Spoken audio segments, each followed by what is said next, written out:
Hello, welcome everyone. Mientras uno está vivo, So uno we debe have a little amar bit of lo más music que pueda. playing in the background. And so as we get settled, I'll give you a chance to introduce yourselves in the chat. Tell me where you're joining from, the location, and bonus points if you know the song, recognize the song. Welcome everyone to Processing USAID, a grounding gathering for global development professionals. So as we wait for others, again, please keep your microphones on mute and take a moment to introduce yourself in the chat. Let me know if the music's too high. So we have almost 400 registrants from around the world joining us today. I'm Maya Hassan. I have dark brown hair and I'm wearing a blue blouse. And while people are joining, I wanted to start with a little bit of lightness. So in case anyone's heard the phrase, what's the point of a revolution if we can't dance, right? So at Fearless Project, we lean fully into feminist principles that value collective care, but also joy. So that's why we're playing a little bit of music. Happy to see you all joining. Welcome. And wait just another minute for folks to settle in.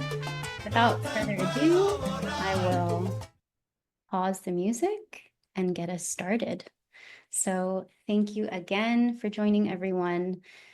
We're gathering today at a moment of unprecedented crisis in global development. The Trump administration's abrupt dismantling of USAID has left nearly 55,000, an estimated 55,000 American professionals without jobs, and by our estimates, impacted 100,000 jobs globally, from INGOs to local partners and grassroots organizations.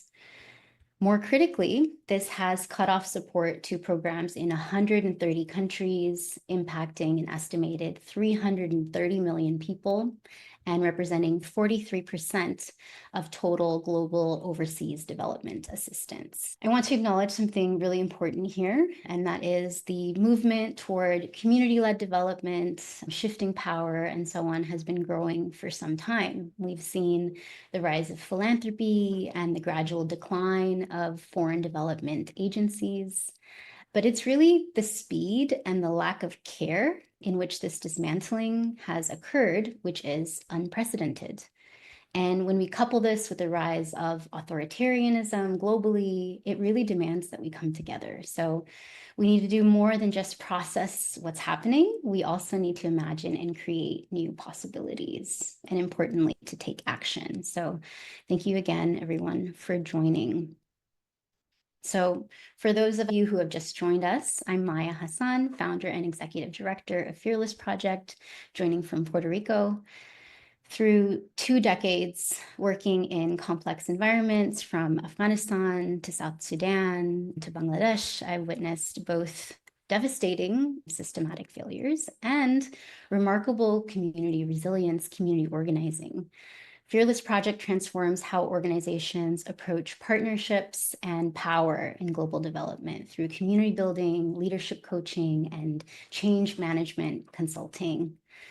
And this gathering emerges from our mission's heart. We've learned that transformation requires both individual healing and collective action.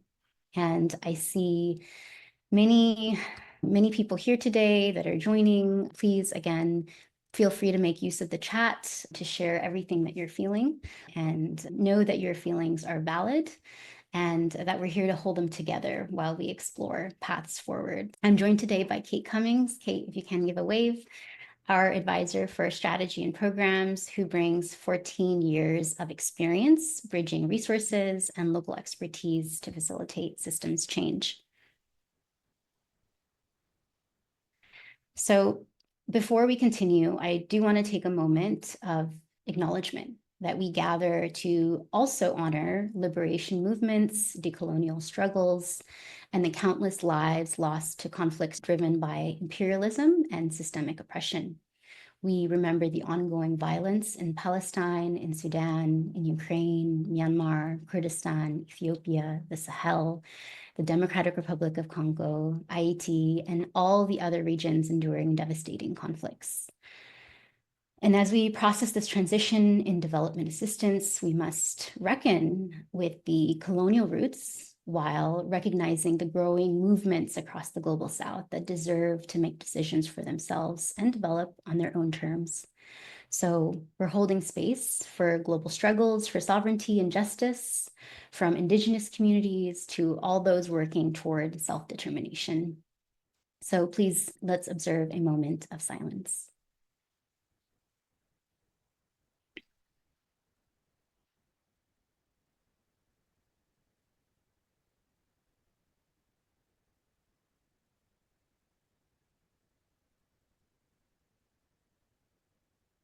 Thank you for honoring this moment with me. We are living in tumultuous times, and it is incredibly hard not to despair. And yet, it is this very despair that makes hope so radical and necessary. So we gather today because together we can imagine new systems of cooperation that transcend traditional aid. And this disruption, while painful, creates the space to build more equitable relationships based on genuine solidarity rather than dependency. And with that, we'll move on to our community agreements. So here we have practicing active listening. So really hearing each other without jumping to solutions. And this is so that everyone can fully participate. And sharing from your own experience, your personal story matters to our collective understanding. Maintaining confidentiality, although we are recording today and we do plan on sharing. If there are any sensitivities that come up in the call in which you do feel compelled to say something with anonymity, please just let us know and we will edit that out of the final recording. That is also to make this space accessible to those who weren't able to join us live. So take care of yourself, step away if needed, turn off your video, take a breath. Your well-being matters. We'll be discussing some heavy things today. Remember, we're all navigating this space together, even if our paths look different. So if you're comfortable with these agreements, please share a yes, see, we, or AWA in the chat to let us know that you agree. And thank you for creating this brave space together.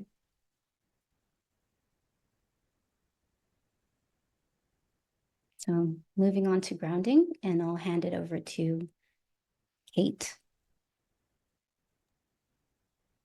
Thanks so much, Maya. Hello, everyone. So for the next few minutes, we'll practice some simple techniques that you can use anytime to help your nervous system settle and get into a space of ease and relaxation. So we're going to be focusing on the vagus nerve, which is the longest cranial nerve in the body that acts like a superhighway connecting the brain to nearly every major organ. And when we stimulate it, this nerve can be a stress relief switch that not only helps us to acknowledge and recognize that we're safe to relax, but can also be a way to, over time, work with trauma, individual and collective. So by gently massaging specific points that tap into the vagus nerve, we'll reduce anxiety and lower stress hormones and improve our mood and bring our body back to a state of calm. So you can participate in this exercise in whatever way feels comfortable. Feel free to turn off your video, adjust your position, or simply listen. If you have headphones in and you're able to take them out, that'll be helpful for some of the movements we're doing. But if you can't, the closed captions will help you follow along, no problem. And if you have glasses or earrings, you may want to remove them. So let's go ahead and start with, and we can go ahead and remove the screen share. Let's go ahead and start by warming up the hands. You can rub them together in front of the heart.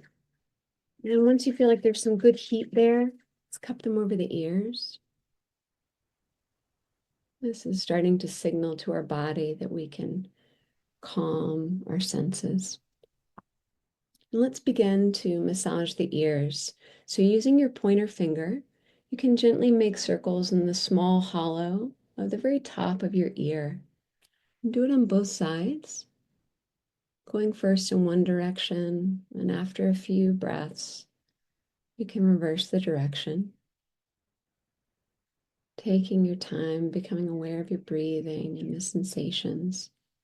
This is a very gentle motion, no big pressure needed. Now let's move down to the larger bowl just outside your ear canal. And again, making small, gentle circles on both sides. You can go in one direction the whole time, or if you feel like going in the reverse direction, you can do that now.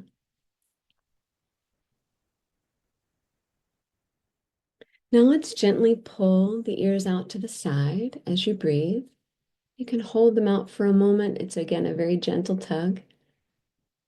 You might want to move them up and down as you're tugging and letting go. Let's do that another 3 times at your own pace.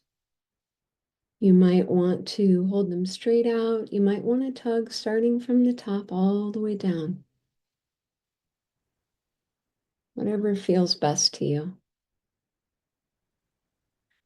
And just as one of my teachers told me, notice what you notice. For me, I notice that it's immediately releasing tension in my shoulders and my neck.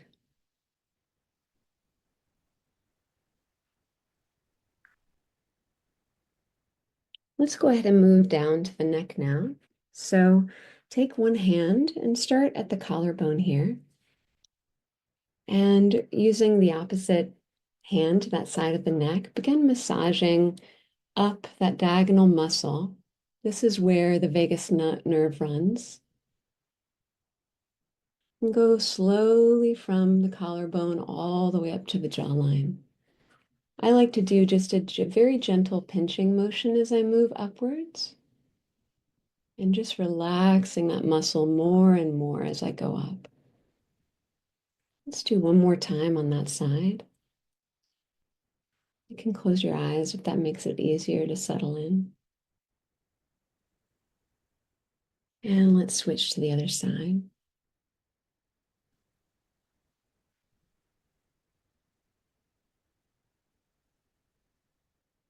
Notice what you notice.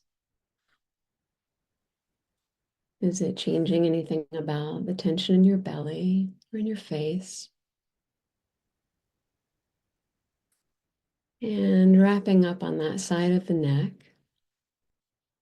Next, we're going to place a finger. It can be your index finger or it can be the middle finger on your sternum, right here at the very top of your sternum, where you feel that indentation between the collarbones.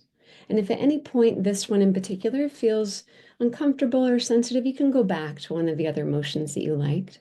So we're going to press down and slightly in. And again, the pressure is not very strong. And you're going to do small circles. Very small circles, and then we're going to alternate the circles with just holding. Firm but gentle pressure, and back to circles. And holding. This one, I personally feel a deep relaxing in my chest and all the way up my neck.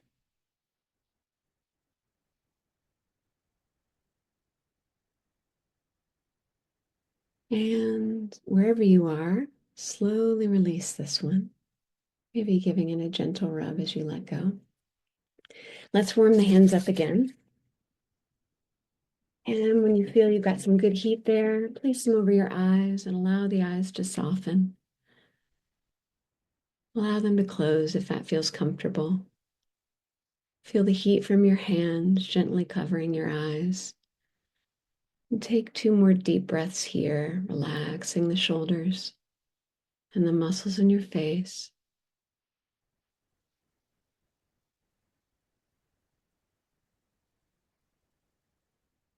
Now move one hand to your heart and another hand to your belly.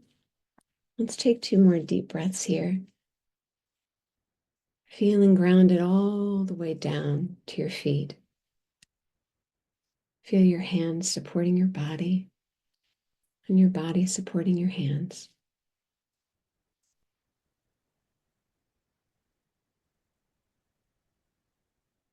Allow your awareness now to extend outwards, feeling the support of this community that's all around you. Take another deep breath and allow your eyes to open if they're not already, looking out at the world first and then slowly bringing your gaze back to the screen. I'll hand it back to Maya now, who will guide us in making sense of our current reality.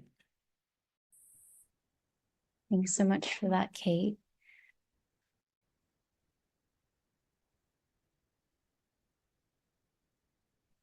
All right. So now we'll be moving on to our sense-making portion. So we're calling this intellectual grounding. This will be pretty heavy, especially if you've been following the news, you're in the thick of it, of this. So we're going to go into this gently, but just a reminder that please feel free to step away at any time if it's too much. We will be going into breakout rooms and small groups after the sense-making portion, so you will have a chance to connect with each other. So before we dive into the details, let me explain what we mean by being a trauma-informed place. That was how we have described this space. We recognize that what's happening affects both individuals and communities, and that healing happens through connection.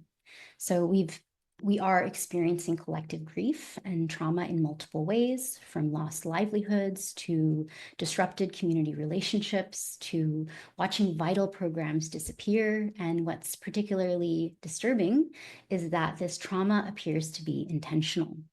As Russell Vought, now Trump's director of the Office of Management and Budget, said before the election, we want the bureaucrats to be traumatically affected. We want them to not want to go to work because they are increasingly viewed as the villains. The weaponization of trauma as a political strategy creates unique challenges, requiring us to be intentional about how we process and how we respond.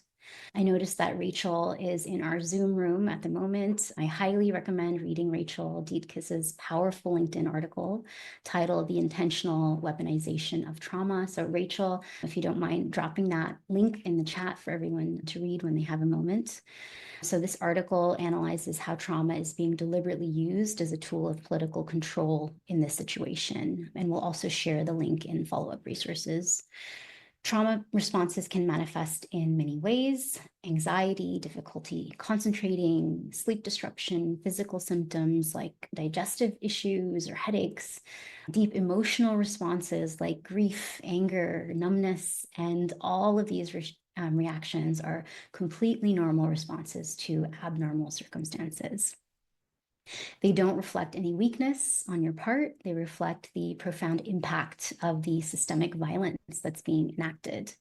And when we approach this moment through a trauma-informed lens, we acknowledge these impacts, create space for them, and recognize that healing happens in community. So that's why we've structured today's gathering to include both the individual reflection and collective connection.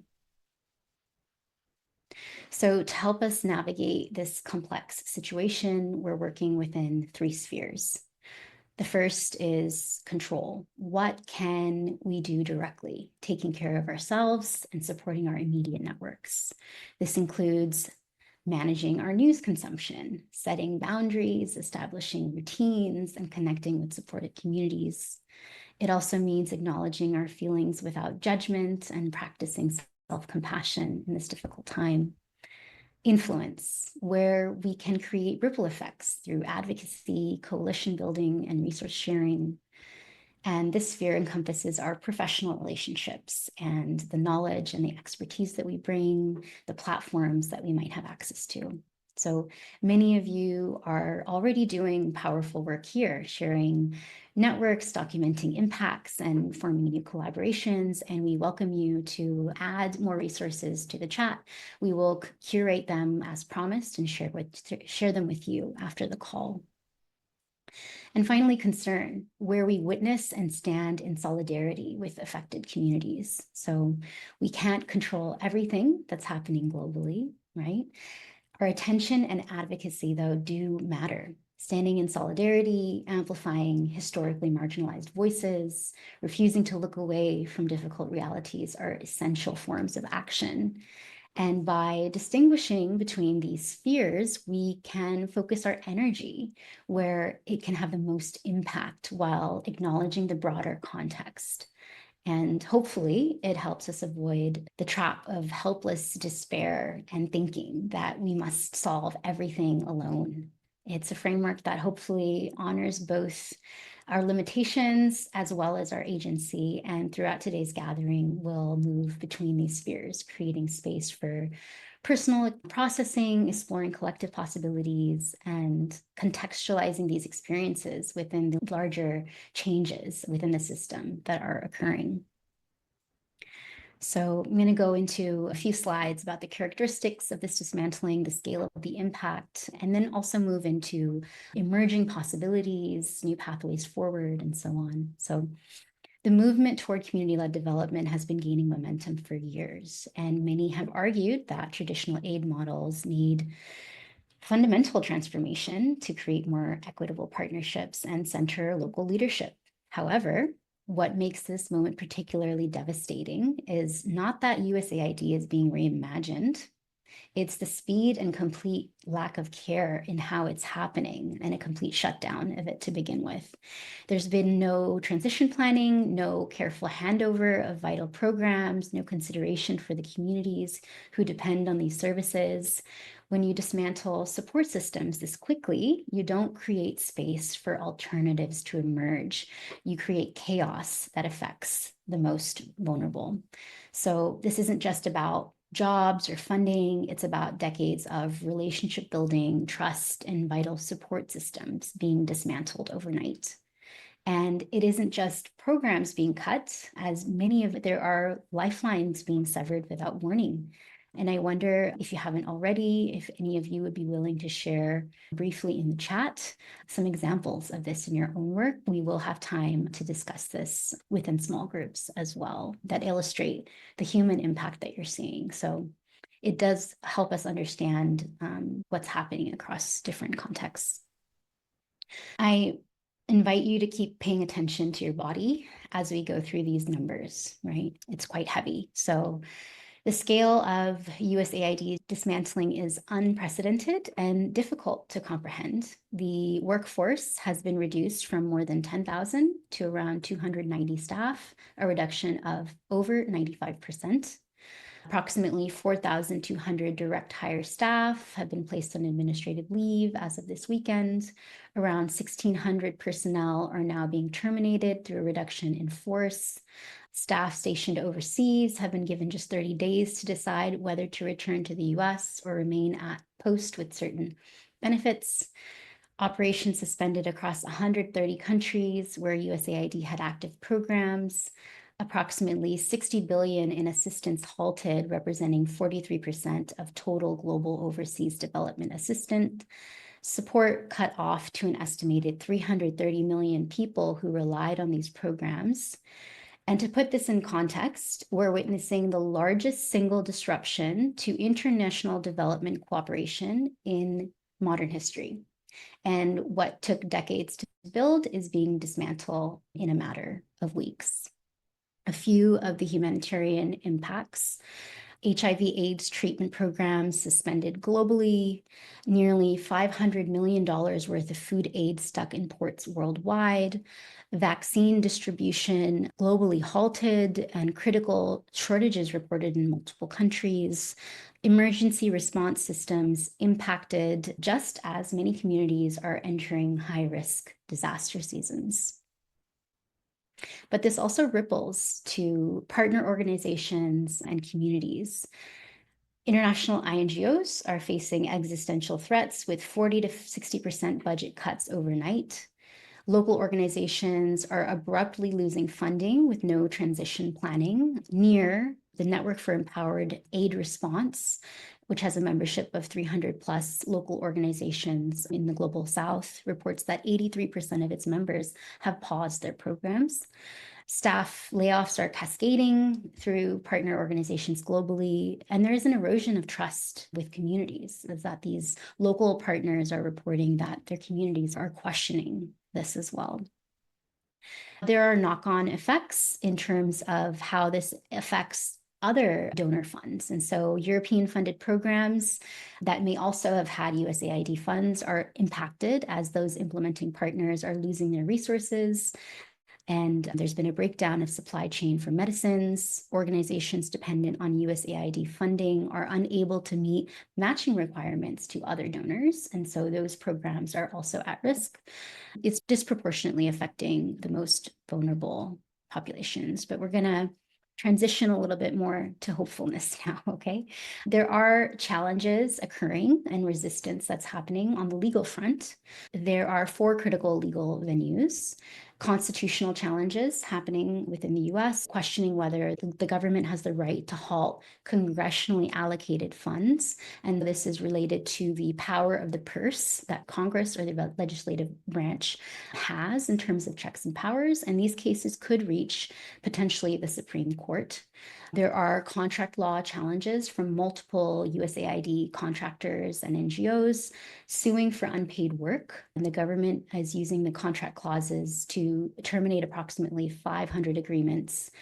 Subcontractors are now suing primary contractors as well. So there's multiple knock-on effects happening. There are employee protection cases that are focused on direct hire lawsuits, preventing administrative leave, private service contractor cases for job restoration, and personal data exposure concerns. So a lot of people's personal data is being exposed. And finally, waiver process issues. So while there was communications or directives from the administration that some organizations providing life-saving assistance or meeting key criteria that they had outlined about US national security interests could have waivers, there's additional barriers being created there. There's confusion over the criteria and the implementation. The payment systems are being challenged even when waivers are granted. And there's many delays happening.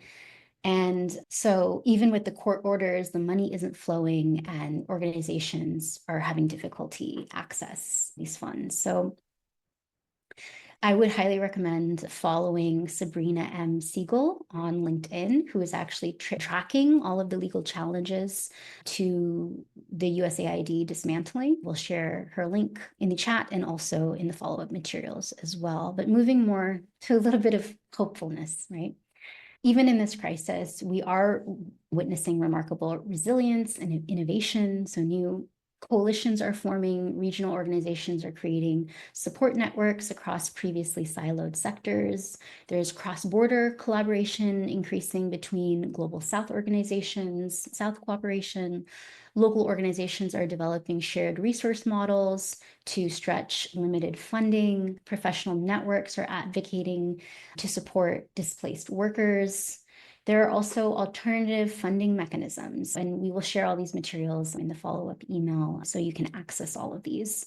Community-led funding pools emerging that are filling the immediate gaps, diaspora networks that are mobilizing, social enterprise models that are developing to create sustainable revenue streams, regional philanthropy networks that are strengthening their coordination, and emergency bridge funds launching from private foundations. So that and more knowledge preservation efforts are also occurring across the space. Finally, this disruption is catalyzing important structural changes that may have long-term positive impacts, shifting power dynamics. Local organizations are taking leadership roles previously dominated by international actors. New decision-making models are emerging that center community expertise. Direct community-to-community support is growing without the traditional intermediaries, and more equitable partnership models are developing out of necessity. In terms of innovation, there is exploration of simplifying funding mechanism to reduce barriers, flexible partnership models, emphasizing trust are being raised by philanthropy, and local expertise is also being centered and valued in new ways. And there's a re-examination of policy considerations. So a growing recognition of colonial patterns, an exploration of complementary systems beyond ODA, beyond overseas development systems and foreign agencies giving aid. And also importantly, a renewed conversation about public goods financing. So I highly recommend checking out the Global Public Investment Network as well to see alternative models. And as we transition into our breakout rooms, and before I hand it over to Kate, looking ahead, we do see these hopeful trends emerging from this really challenging moment. So movement building and growing solidarity, systemic changes, reimagining the aid architecture, and finally, individual transformation. So all of us development professionals connecting with our core values and purpose, sharing our skills, imagining new career pathways that intersect social justice and development as well. So these realities are heavy, and they're also mobilizing new forms of action and collaboration. And in our breakout sessions, we'll explore both how we're experiencing these impacts and what possibilities we're seeing emerge. With that, I'll hand it over to Kate. Thanks so much, Maya. Ooh, such thoughtful reflections and summary, and also tapping into the scope of the pain and uncertainty is a lot to process. So we'd like to dedicate much of the remaining time together today to holding some space around this and having some of those conversations in smaller groups. We'll have breakout rooms of about 4 people per room, and you'll have about 16 minutes together. We have some questions to guide the conversation. We'll start with questions about that might help us make sense of our current reality. What are you experiencing as a result of these changes? What is someone close to you experiencing? Because a lot of us feel very extended, several people deep, if not several communities deep right now in many directions. What element of the uncertainty feels especially destabilizing? But we won't just remain there. And that's an invitation to everyone to keep in mind that while we could talk about that for hours alone, we're also going to focus on what's possible. So some of the questions that you might want to discuss in your groups are, what is or might be possible now that wasn't before? In what ways could our roles transform? And what do these changes mean for community-led development? And you don't need to address every question or any of them. If your conversation is going in a different direction, then go with that flow. The most important thing is to listen deeply to each other and make space for everyone to share if they'd like to, and to especially share from your own direct experience and those that you're closest to. As you're getting started, please choose someone in the group to take a few notes. It can be very informal, but capturing some of those key insights that you all discuss so that we can share a bit when we come back together.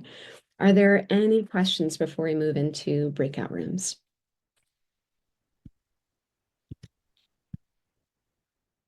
Okay, if not, here we go. We'll be back in the main room in about 16 minutes.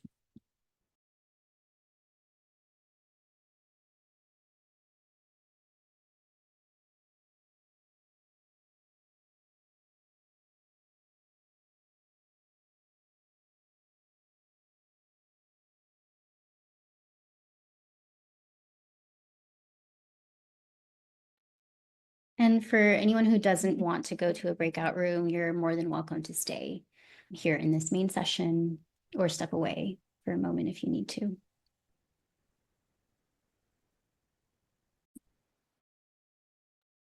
All right, everyone, welcome back. It's so good to see you returning. Hope you had the chance to dive into your experience and also touch into the collective. As always, we wish we had more time, but we want to take a few minutes to hear what was going on for you in your conversations. Would anyone like to share something that stood out from your time together? Feel free to use the raise hand gesture, and we'll make sure to unmute you.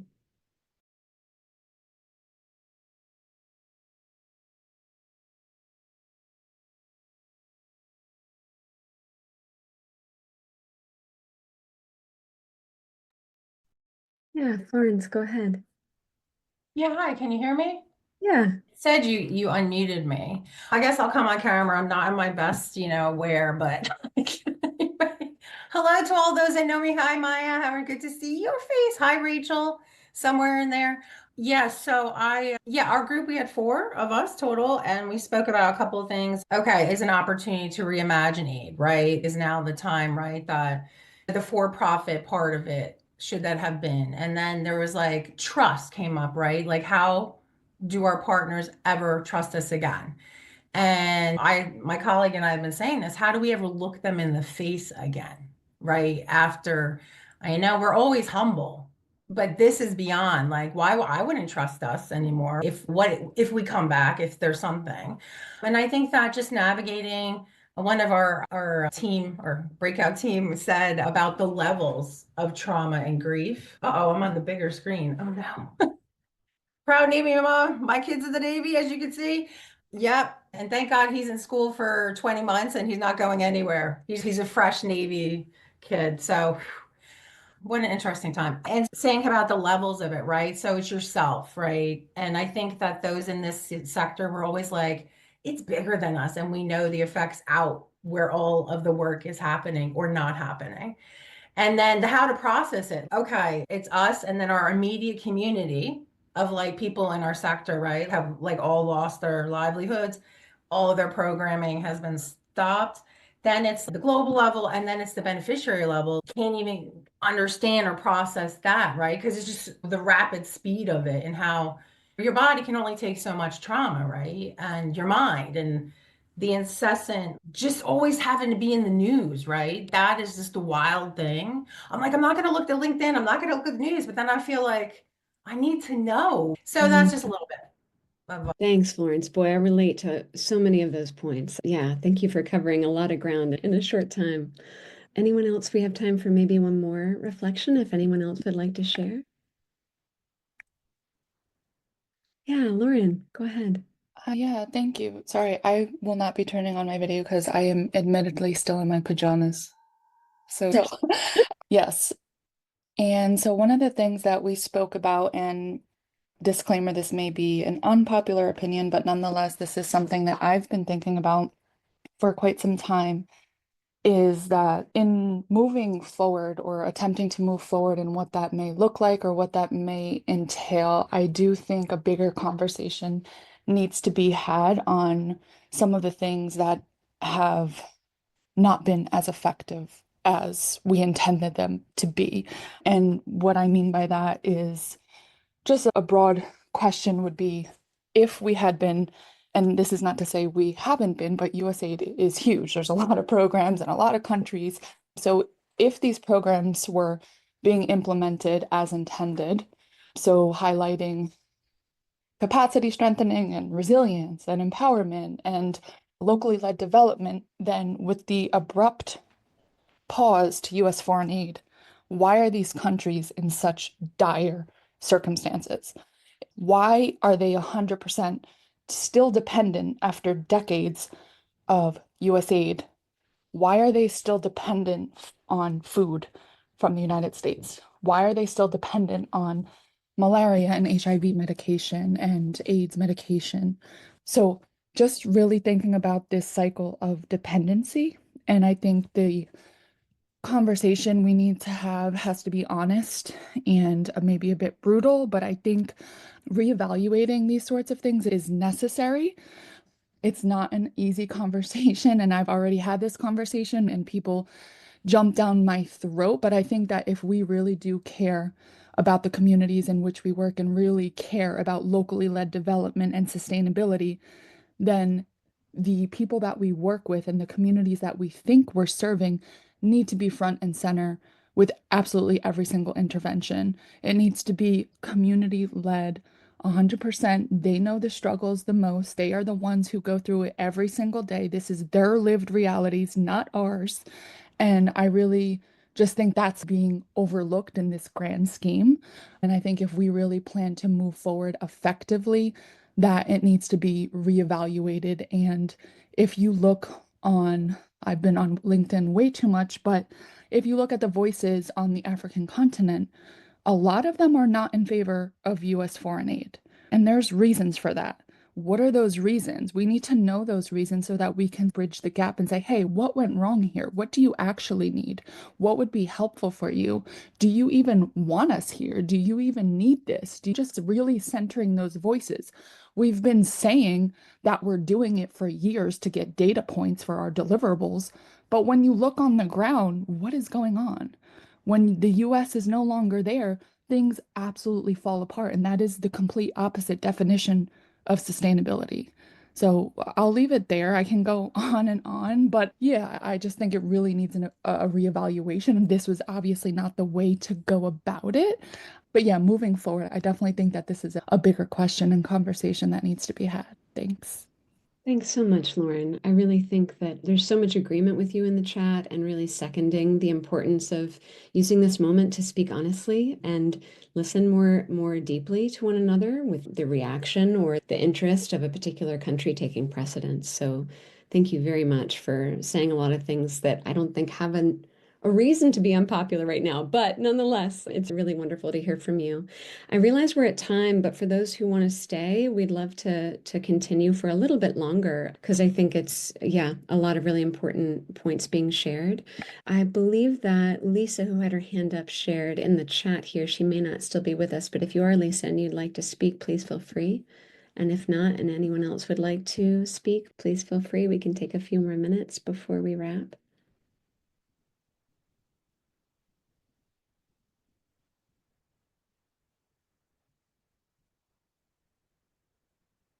And thanks to everyone who has to go. I realize it's the start of some people's day and it's midway through others and so on. We're really grateful that we had this time with you. I think that it's invaluable to be together like this. Natalie, please go ahead. Yes, thank you so much for this session today.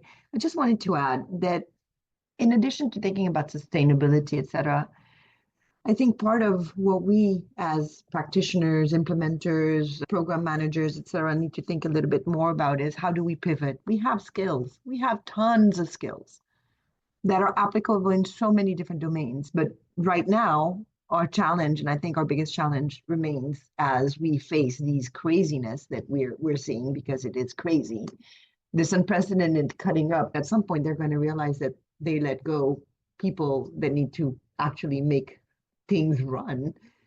But it would be good for us to think about what are key areas in which we can pivot and how do we think about our experiences and education and expertise in ways in which we can pivot into other industries. And that's something I think is well worth discussing overall.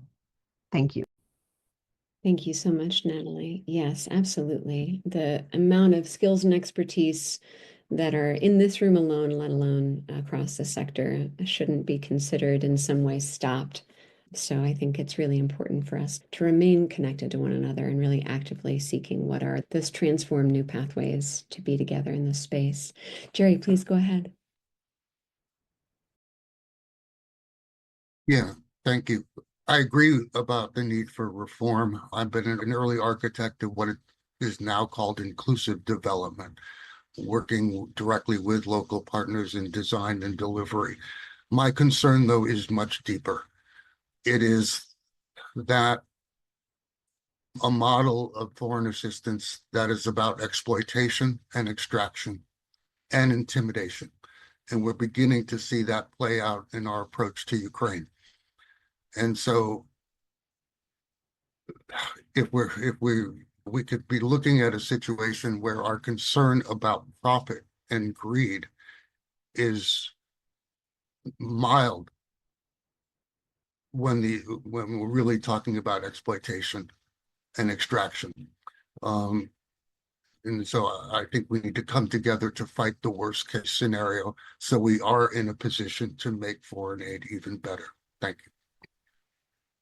Thank you so much, Jerry. It's a very important point. The geopolitics has been a part of this from the beginnings of aid and development and isn't something that we should take lightly. Another opportunity for radical change, I hope.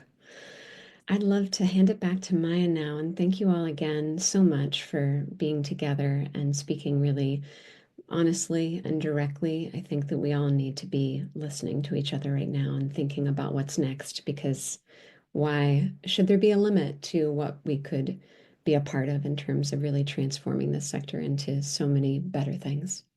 Maya, over to you.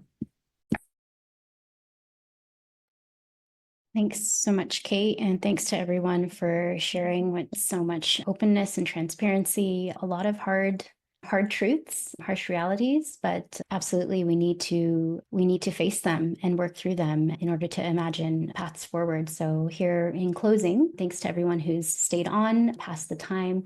We wanted to give everyone a space to speak and to share and not cut things short. So just a few things. One is returning to approaching this moment through 3 spheres of action. So what we can control, what we can influence, and what we can witness with concern. This is really important as a way to refuse to look away from the difficult realities while holding space for hope, taking action on an individual level, and offers of support. So I also want to offer 3 concrete steps in bringing these spheres together. So one is an ask and offers spreadsheet that we've put together for you, and we'll be sharing after this call, in which you can fill out if there's something that you can do for someone who joined this call in this little community that we've created. Maybe it's a connection that you have to alternative funding sources or a mental health resource. Maybe you can offer your expertise in resume review or organizational transitions and so on. So that's one way for you to connect with each other following, and this will be opt-in. If you'd like to share your information, you're welcome to do. We will also be sharing right after the call access to our resource hub. We will be taking everything that you've also shared in the chat. It might come a few days later, but we have been compiling a comprehensive set of resources for this moment. So all of the sources from all of the information you heard during today's presentation, including legal resources, mental health support resources, alternative funding pathways, social impact coaching connections, guides for organizations going through transitions, and so on. So we'll upload all of that in an easy to use format. And finally, an invitation for you all to work through what's happening, to commit to one action this week from each sphere. So one, in the sphere of control, what are you doing to take care of yourself and to connect with personal support networks? You can't, as the saying goes, you can't pour from an empty cup. So you need to be well so that you can support others. So what's in your domain or sphere of control? Maybe you can share a skill or a resource, a connection to a peer or a partner organization who's in need in this transition, how you can influence. And finally, in your sphere of concern, you can still advocate. You can join a campaign, you can amplify the stories of impacted partners. So there's many ways, many small ways in which you can get involved in this movement. So just a reminder in closing that you're not alone, that we are stronger together. And I invite you all to stay in touch with us as well, with Kate and myself. Connect with us on LinkedIn, drop us an email, book a call with me just to chat. I'm here and I'm available to you, and that's my contribution as well, to connect with you all one-on-one if you're interested. And finally, just again, acknowledging the grief and uncertainty that many of you may be carrying, but also the remarkable resilience and the creativity and some of the suggestions that have come up today. So I'm sharing a quote here, which I really love. As Arundhati Roy reminds us, another world is not only possible, she is on her way. On a quiet day, I can hear her breathing. So today in this virtual space, I've heard her breathing in the contributions that you've made. Thank you again for being part of the gathering. We'll be sharing everything in the follow-up email, including a transcript of the call, the recording as well, all of the links and resources and ways to stay more connected. Kate, any final words before we wrap? Just a deep thank you. Maya and I needed this as much as anyone else on the call. So thank you for being together with us today, and look forward to being in community with you moving forward. Thank you. Take care, everyone. Bye-bye. Bye-bye.